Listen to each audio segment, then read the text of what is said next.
আচ্ছা, চতুর্থ শ্রেণী গণিত পৃষ্ঠা 102 পৃষ্ঠার ভগ্নাংশের অঙ্ক দেওয়া আছে। আমরা এখন এটা সমাধান করব। আচ্ছা, আমি প্রথমে একটু ভগ্নাংশ বলে নিই। ভগ্নাংশ মানে কি? ভাগের অংশ। ভগ্নাংশ মানে কি? আমি আরেকটা ভাবে বলতে পারি, ভগ্নাংশ মানে ভাঙা অংশ। ভগ্নাংশ মানে কি? ভাঙা অংশ। দেখো, ধরলাম আমরা এটা একটা তরমুজ, এটাকে আমরা কয় ভাগ করলাম? প্রথমত সর্বমোট কয় ভাগ করেছি? 3 ভাগের ভিতরে 1 ভাগ ধরো রং করলাম, আমরা রং করলাম। তাহলে কি, যখন আমি 1 ভাগ রং করে ফেললাম তখন কি হলো? এই জিনিসটা ভাঙা হয়ে গেল না? তাহলে আবার কি ভাগ করা হয়ে গেল না? তাহলে ভগ্নাংশ মানে ভাঙা অংশ বা ভাগের অংশ। ঠিক আছে, তাহলে আমরা রং করেছি কয় ভাগ?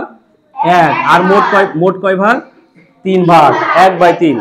আবার আমার খালি আছে কয় ভাগ? তাহলে 2/3। উপরেরটাকে বলা হয় লব, নিচেরটাকে কি বলা হয়? হর। তাহলে ভগ্নাংশ সমান সমান লব বাই হর।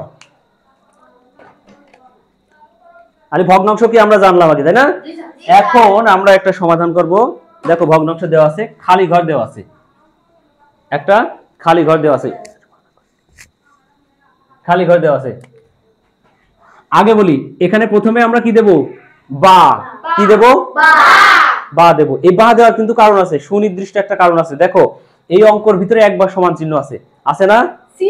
হ্যাঁ, সমান চিহ্ন আছে। আর একবার যদি সমান চিহ্ন থাকে তাহলে ওই অঙ্কে আমার আর সমান চিহ্ন দেওয়া যাবে না। তাহলে এখানে আমরা এখন কি দেব? বা দেব। বাও দিতে পারি বা এরকম তীর চিহ্ন দিতে পারি। তাহলে আমরা বা দিয়ে করব। ঠিক আছে, তাহলে বা। আর আমাদের টার্গেট কি? আমাদের আলটিমেট লক্ষ্য কি? কোথায় পৌঁছাবো?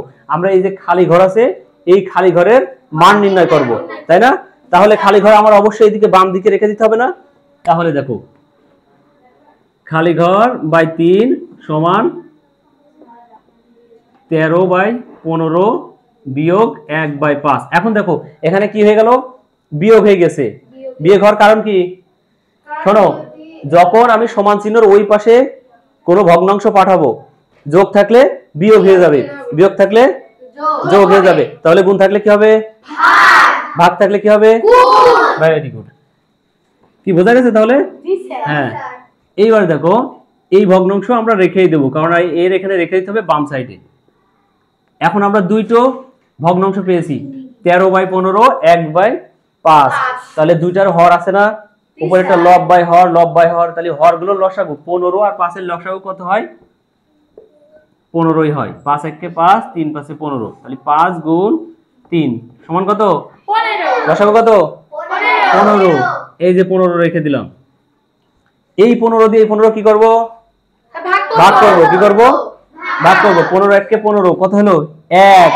1 দিয়ে 13 কি হবে? গুণ। 13 1 কে 13 বিয়োগ 5 দিয়ে 15 এখন আমরা কি করব? ভাগ করব।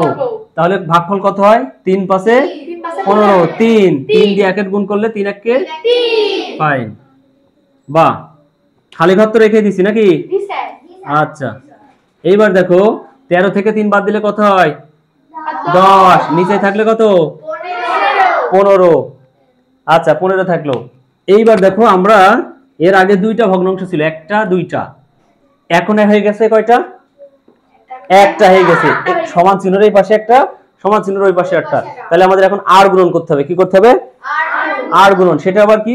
ধরো যে 1/2 আছে, 3/4 আছে, এই যে আর গুণন, ক্রস মারতে হবে, একটা ক্রস। বুঝতে পারছো? তাহলে খালি ঘরের সাথে কার পড়ছে? 15। 3 এর সাথে কার পড়ছে?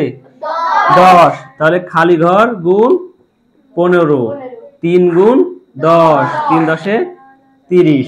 দেখছো? তাহলে খালি ঘর গুণ 15, 3 10 কত হলো? 30। ফাইন। বাহ, খালি ঘর। দেখছো, এবার আর তো কাজ নাই আমাদের। এইবার এই 15 আছে, 15 আগে আবার কি আছে? গুণ আছে। গুড। কি আছে? সমান চিহ্নের পাশে পাঠালে কি হয়ে যাবে? তাই তো, বুঝে গেছো। তাহলে খালি ঘর সমান সমান 30 ভাগ কত দেব? 15। অতএব খালি ঘর সমান 2। তাহলে আলটিমেটলি আমাদের এখানে দাঁড়ালো কত? 2। খালি ঘরের মান কত? 2। কি সবাই বোঝা গেছে? ওকে, ঠিক আছে।